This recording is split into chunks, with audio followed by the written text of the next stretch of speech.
Agriculture sector में ऐसा क्या है जो इतने सालों से इंडिया बैक टू बैक मना करे जा रहा है। तो देखिए, इंडिया अगर चाह भी ले तो अपने एग्रीकल्चर सेक्टर को खोल नहीं सकता। और ऐसा मैं क्यों कह रहा हूं वो भी मैं बताता हूं आपको। एक्चुअली थोड़े टाइम पहले ईयर 1974 के आसपास का जो टाइम था, इस टाइम पे यूएस में एक कंपनी थी मोनसेंटो। ये लोग राउंड अप नाम से एक हर्बिसाइड केमिकल बना के बेचते थे। फसलों के बीच में जो वीड यानी कि जो जंगली घास उग जाती है उसको ये राउंड अप केमिकल खत्म कर देता था। लेकिन इसमें दिक्कत ये थी कि ये जो केमिकल था ये फसलों पे भी इंपैक्ट डालता था, जिससे फार्मर्स की प्रोडक्टिविटी कम हो जाती थी। तो इस मोनसेंटो कंपनी ने क्या किया कि सोयाबीन के सीड्स यानी कि बीज को जेनेटिकली मॉडिफाई किया और ऐसा बना दिया कि अगर आप इस जेनेटिकली मॉडिफाइड सीड से उगे क्रॉप्स पे इनका राउंड अप केमिकल का स्प्रे मारोगे तो फसल को कुछ नहीं होगा, लेकिन जंगली घास जो होगी वो बिल्कुल खत्म हो जाएगी। और ये इनका एक्सपेरिमेंट जो था ये काम किया। जब इस जेनेटिकली मॉडिफाइड सीड को फार्मर्स ने यूज किया तो फसल की पैदाइश बहुत ज्यादा बढ़ गई और ये सीड्स बहुत ही कम टाइम में बहुत तेजी से फेमस हो गए। और जब ये फेमस हुआ तो जिस प्रोसेस से इन्होंने जेनेटिकली मॉडिफाइड सोयाबीन के सीड्स बनाए थे, उसी प्रोसेस के थ्रू इन्होंने बाकी क्रॉप्स के भी जेनेटिकली मॉडिफाइड सीड्स बनाए।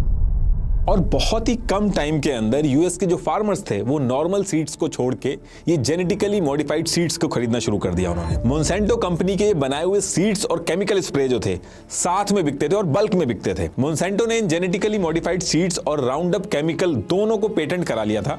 और जब ये यूएस के फार्मर्स को सीड्स देते थे तो उनसे कॉन्ट्रैक्ट भी करा लेते थे, जिसमें पहले से ही मेंशन होता था कि आप इस जेनेटिकली मॉडिफाइड सीड को नेक्स्ट सीजन के लिए स्टोर नहीं कर सकते। और अगर आप इन जीएम सीड्स की क्रॉप्स के थ्रू जो सीड्स होते हैं उनको अगर आप स्टोर भी कर लो तो नेक्स्ट सीजन में वो सेम रिजल्ट्स नहीं देते। और कॉन्ट्रैक्ट में ये भी होता था कि इन क्रॉप्स के ऊपर जो केमिकल यूज होगा वो भी राउंड अप का ही यूज होगा, किसी और कंपनी का केमिकल आप यूज नहीं कर सकते। अब धीरे धीरे जैसे टाइम हुआ तो यूएस के फार्मर्स की जो डिपेंडेंसी है वो इस कंपनी के जीएम सीड्स पे हो गई और टाइम के साथ साथ फार्मर्स की कॉस्टिंग बढ़ने लगी, क्योंकि जंगली घास जो थी वो सीजन बाय सीजन इस राउंड अप केमिकल के अगेंस्ट में रेजिस्टेंस बना लेती थी। तो हर सीजन में पिछले सीजन के कंपैरेटिवली ज्यादा केमिकल यूज होने लगा था। तो इसके बाद जैसे जैसे जेनेटिकली मॉडिफाइड यानी कि जीएम सीड्स जो थे इनका ट्रेंड आगे बढ़ा तो जो नॉर्मल सीड्स होते थे वो मार्केट से गायब होने लगे, क्योंकि उनकी डिमांड ही कम हो गई थी। अब इसी टाइम पे इंडिया के अंदर क्या होता है कि इंडिया की जो कॉटन फार्मिंग थी इसमें एक बहुत बड़ी दिक्कत चल रही थी। एक कीड़ा होता है बॉलवॉर्म, ये इंडिया के अंदर जो कॉटन क्रॉप्स थी उनको बहुत ज्यादा खराब कर रहा था, जिससे फार्मर्स को बहुत ज्यादा लॉस हो रहा था। तो इससे निपटने के लिए इंडिया ने यूएस की ये जो मोनसेंटो कंपनी थी इससे बात की और इंडिया के अंदर एक कंपनी थी माइको, इसके साथ दोनों ने मिलकर genetically modified BT cotton seeds develop किए। इन सीड्स को ऐसे डेवलप किया कि जब इनसे प्लांट्स बनते थे तो वो खुद ही ये जो बॉलवॉर्म इंसेक्ट्स थे उनको मार देते थे। तो प्रॉब्लम सॉल्व हो गई और इसके साथ साथ जो प्रोडक्शन था कॉटन का वो 3 गुना बढ़ गया। लेकिन जैसे जैसे टाइम हुआ ये जो जेनेटिकली मॉडिफाइड सीड्स थे इनसे रिलेटेड जो प्रॉब्लम्स थी वो सामने आने लगी। एक तो आम किसान जो नॉर्मल सीड्स यूज करते थे वो कंपटीशन से बाहर हो गए थे, क्योंकि जेनेटिकली मॉडिफाइड ज्यादा प्रोड्यूस करता था कम पैसे में। दूसरा, इन जेनेटिकली मॉडिफाइड सीड्स से फायदा तो हो रहा था, लेकिन फायदे का जो मेजर हिस्सा था वो यूएस की ये जो मोनसेंटो कंपनी थी ये रॉयल्टी के नाम पे ले जा रही थी। 450 ग्राम बीटी कॉटन 1600 से 1800 रुपीज का था, जिसमें से 1250 रुपीज यूएस की ये जो मोनसेंटो कंपनी थी ये रॉयल्टी के नाम पे ले जाती थी। और हर साल इस पे जो पेस्टिसाइड्स वगैरह यूज होते थे उनकी क्वांटिटी ज्यादा लगती थी, तो कॉस्ट भी बढ़ती थी फार्मर्स की। और इसके जो सीड्स थे उनको भी स्टोर नहीं किया जा सकता था, तो हर साल नए सीड्स खरीदने पड़ते थे। तो फार्मर्स ने और अलग अलग यूनियंस ने इस मोनसेंटो कंपनी पे बहुत ज्यादा प्रेशर बनाया कि वो अपनी रॉयल्टी कम कर दे, लेकिन ये कंपनी मानी नहीं। फिर रॉयल्टी, लाइसेंस, पेटेंट को लेकर ये मामला लंबा कोर्ट के अंदर चला। फिर कोर्ट ने मोनसेंटो को 70% रॉयल्टी कट करने के ऑर्डर दे दिए। और जब ये चीज हुई तो मोनसेंटो इंडिया छोड़ के चला गया। और ये जो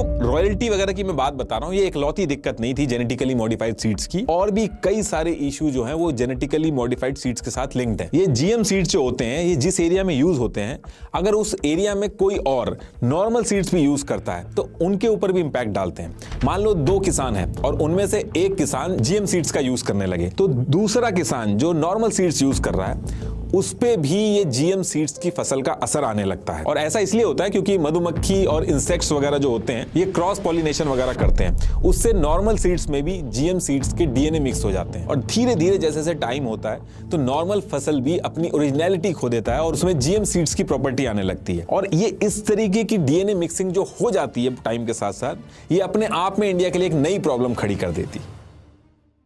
अगर इंडिया लंबे टाइम तक जीएम क्रॉप्स यूज करेगा तो डिपेंडेंसी तो यूएस पे होगी, वो तो एक केस है ही है। उसके साथ साथ नॉर्मल क्रॉप्स और जो सीड्स हैं उनमें जेनेटिकली मॉडिफाइड सीड्स की प्रॉपर्टी आने लगेगी। और ऐसा होने से एक दिक्कत ये भी है कि ये जो जीएम क्रॉप्स हैं ये European union, Russia, Serbia, Algeria, बहुत सारी कंट्रीज में ह्यूमन कंजम्पशन के लिए बैंड है, यानी इंसान के खाने के लिए बैंड है। तो अगर हम जीएम सीड्स ज्यादा यूज करेंगे तो इंडिया को अपने क्रॉप्स को एक्सपोर्ट करने में भी दिक्कत आएगी, क्योंकि जो कंट्रीज इन जीएम सीड्स को बैन करती हैं तो कंट्री के बॉर्डर पे ही जीएम कंटेमिनेशन का रीजन देके पूरा का पूरा कंसाइनमेंट रिजेक्ट कर दिया जाता है। और एक बार नॉर्मल क्रॉप्स जीएम क्रॉप्स के साथ मिक्स हो गई तो फिर वहां से वापस लौटना बहुत मुश्किल होता है। एक केस ये भी अगर आप मान लो कि यूएस का प्रेशर बहुत है, टैरिफ लगा रहा है, वो जो जीएम क्रॉप्स है पूरी की पूरी एज इट इज इंपोर्ट कर लें अपने यूज के लिए, ताकि यूएस का जो प्रेशर इतने दिनों से आ रहा है वो कम हो जाए, तो उसमें भी दिक्कत है। क्योंकि होता क्या है कि यूएस में तो एडवांस लेवल की फर्टिलाइजर, केमिकल और मशीनें यूज होती हैं फार्मिंग के लिए, और साथ में यूएस गवर्नमेंट भी बिलियंस ऑफ डॉलर की सब्सिडीज वगैरह देती है फार्मर्स को अपने। तो यूएस के फार्मर्स की जो कॉस्टिंग होती है क्रॉप्स को प्रोड्यूस करने की,